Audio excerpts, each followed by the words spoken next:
बुलढाणा जिल्ह्यातील हिवरा आश्रम येथील स्वामी शुकदास महाराजांच्या आश्रमामध्ये स्वामी विवेकानंद जन्मोत्सव या ठिकाणी मोठ्या उत्साहामध्ये दरवर्षी साजरा होतोय।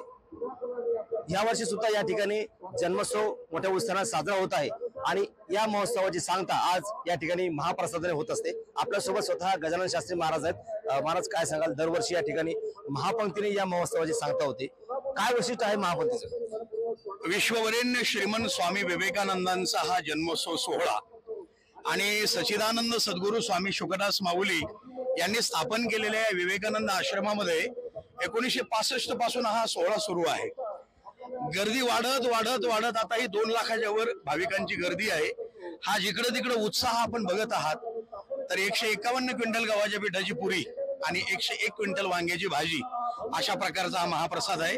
या ठिकाणी कुठल्याही प्रकारची जात पात धर्म पंथ भेद अंधश्रद्धा असा कुठलाही प्रकार नाही। स्वामी शुकदास माऊली नेहमी म्हणायचे की कोणी कोणत्याही धर्माचे असावे परंतु राहावे एकत्रित, धर्म हा असून सर्वांचा सारखा, तुच्छ एकमेका लेखू नये, उद्दिष्ट एकची साधने पुष्कळ, म्हणून गोंधळ होत असे, शुकदास म्हणे वेगळ्या मार्गाने एकाच ठिकाणी जाऊ सारे।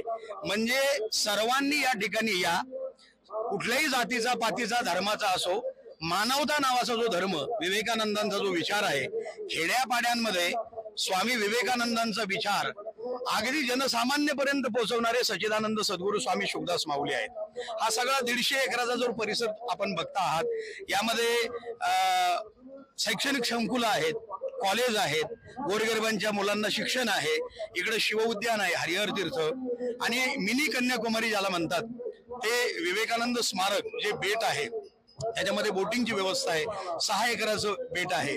आणि स्वामी शुकदास माऊलींनी आपलं संपूर्ण जीवन सेवेमध्ये घालवलं, संपूर्ण जीवन ठेवीनं निर्मळ राहीन अचल ध्येय मार्गी असं ते म्हणत। स्वामी शुकदास माऊली शुकदास म्हणे अंग कपड्यात भाकर पोटात असो नसो। तुम्ही आता इथं जेवढे जेवढे काही भाविक बघता ना, प्रत्येकाच्या अंतःकरणामध्ये भक्ती आहे, भाव आहे। जय विवेकानंद, जय स्वामी शुकदास माऊली असा जयघोष करत करत टाळ मृदंग दिंड्या सगळा आनंदी आनंद या ठिकाणी सगळा निनाद असतो। आणि विशेष म्हणजे ही पंगत एवढी शिस्तबद्ध असते की एवढा कचरा सुद्धा इथं राहत नाही। आणि सगळ्या भाविकांची मागणी आहे की गिनीज बुकामध्ये याची नोंद व्हावी। म्हणजे स्वामी शुकदास माऊलींचं जे स्वप्न होतं की जनसामान्यांना आनंद मिळावा, तो आनंद या महाप्रसादाचा खरा उद्देश आहे। आणि स्वामी शुकदास माऊलींचा सेवाभाव हे खरं इथलं वैशिष्ट्य आहे। साधारण किती वर्षाची परंपरा आहे या महापंक्तीला आणि किती भाविक साधारण या महापंक्तीमध्ये बसतात? 1965 पासून ही महाप्रसादाची महापंगत पूर्वी एकमेकाच्या मुखामध्ये घास घातल्या जायचा आणि आता ही 2 लाखाच्या वर सगळे भाविक आलेले आहेत। तर अशा पद्धतीने हे अविरतपणे चाललेलं सेवा कार्य आहे। तर हे होते गजानन शास्त्री महाराज जे आश्रमाचे या ठिकाणी विश्वस्त आहेत। गिनीज बुक ऑफ मध्ये रेकॉर्डमध्ये या ठिकाणी या महापंक्तीचं नोंद व्हावी अशी त्यांनी या ठिकाणी इच्छा व्यक्त केली। कॅमेरामन निलेश देशमुखसह गणेश सोळंकी, TV9 मराठी, हिवरा आश्रम, बुलढाणा।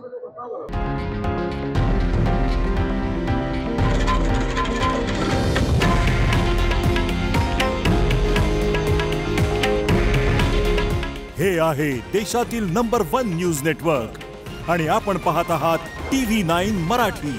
काळजी तुमची, हित महाराष्ट्राचं।